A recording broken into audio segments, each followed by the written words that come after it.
Unit Reskrim Polsek Gandus Palembang meringkus Manto, 40 tahun, yang diduga sebagai pelaku pembunuhan temannya sendiri, Rolis Christian. Peristiwa tragis ini terjadi pada 18 Juli 2025 di Jalan TKR Kadir, Lorong Jambu 36 Ilir, Gandus.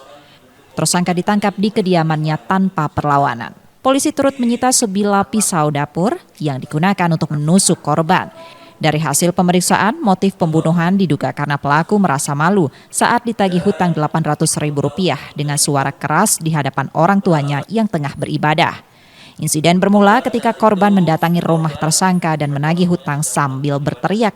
Keributan tak terhindarkan hingga terjadi perkelahian. Dalam kondisi emosi, pelaku menusuk dada korban hingga tewas. Motif karena tersangka merasa sakit hati karena korban pada saat itu datang ke rumah untuk menagih hutang